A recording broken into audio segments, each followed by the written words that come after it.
की हिम्मत को सलाम। सच की आवाज दबाई जा सकती है, मिटाई नहीं जा सकती। संविधान की रोशनी बुझाई जा सकती है, झुकाई नहीं जा सकती। जो न्याय के लिए खड़ा हो जाए उसकी गूंज सदियों तक सुनाई देती है। नमस्कार, आदाब, सत श्री अकाल। मैं हूं आपके साथ फराह खान और आप सभी देखना शुरू कर चुके हैं पीआरबी। दोस्तों, आज पूरे देश के सोशल मीडिया पर सिर्फ और सिर्फ एक ही नाम तेजी से ट्रेंड कर रहा है। हर तरफ एक ही चर्चा है, जस्टिस माधव जामदार को सलाम।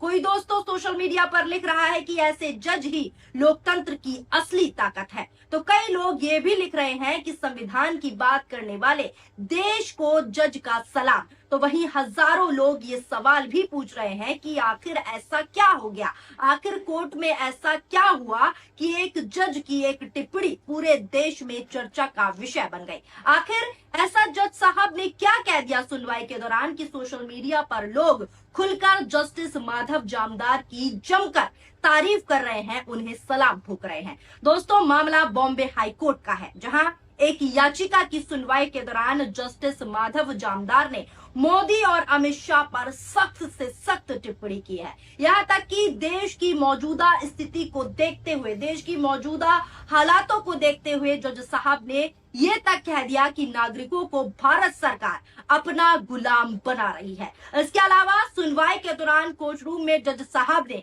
नागरिकों के विरोध के अधिकार, पुलिस की जिम्मेदारी और संविधान में मिले मौलिक अधिकारों को भी लेकर सख्त से सख्त जो है टिप्पणी की है। और मोदी सरकार अस्सलाम वालेकुम वरहमतुल्लाहि वबरकातुहू।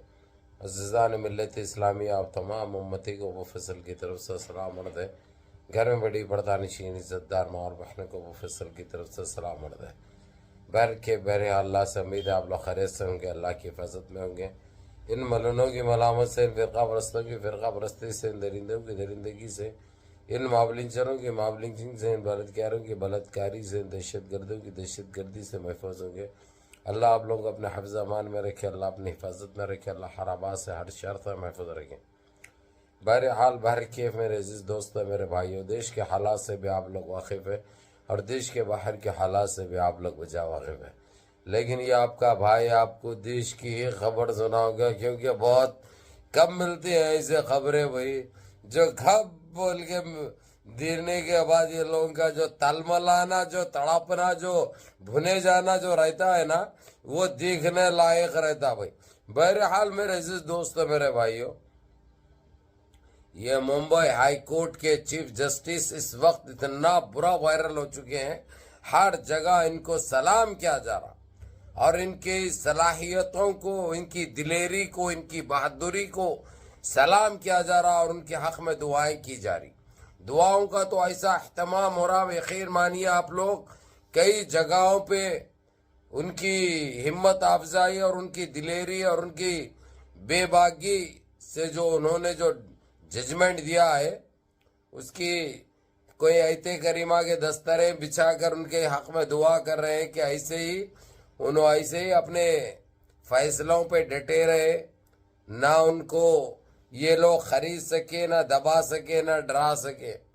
बहरहाल मेरे अजीज दोस्तों, मेरे भाइयों, सलाम अर्ज़ है भाई, सलूट है उनको। जिस तरीके से इस वक्त सोशल मीडिया पे जस्टिस की जो इतनी तारीफ मैं पहली मर्तबा देखा हूँ, जब से मैं देखता हुआ और करते हुए और सुनते हुए आया, सुनाते हुए आया हूँ।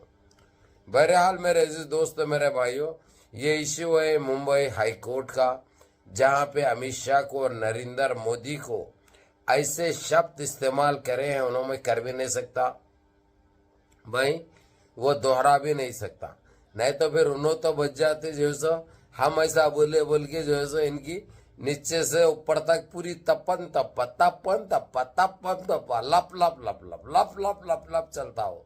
इसलिए बगैर मौका दिए हुए अपना काम करेगा निकल जाना, वो अक्लमंदी बोलते हैं, उसको अक्लमंदी बोलते हैं। और मुंबई हाई कोर्ट ने साफ कह दिया, ये तुम्हारे बाप की वो नहीं है अवाम, हिंदुस्तान की अवाम तुम्हारे बाप की नौकर नहीं है जो तुम गुलाम बनाना चाह रहे हैं। और किसको गुलाम बनाना चाह रहे हैं तुम है कौन, कहां से आए तुम? और जो ज्यादती कर रहे हैं, जो अपने काले खवानीन जो थोप रहे हैं, ये तुम्हारा ये चलने वाला नहीं है।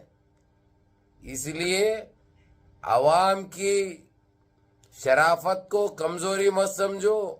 जो कर रहे तुम, तुम्हारा एक फैसला देशवासियों के हित के लिए नहीं है, ना देश के लिए। आज देश जो हालात से गुजर रहा है उसके जिम्मेदार है तुम। वो सारे चीजें छोड़ दे के खाली अवाम के पीछे लगेंगे, जो दिल में आया कर देंगे, और अवाम को जो तुम्हारी गुलाम बना के रखेंगे, ये अवाम बनने वाली नहीं है। इसलिए तुम ये गंदगी को खत्म करो और सुधर जाओ तुम, और अपने फैसले, अपने डिसीजन जो लेने से पहले 4 मर्तबा सोचा करो। ये क्या बात है भाई,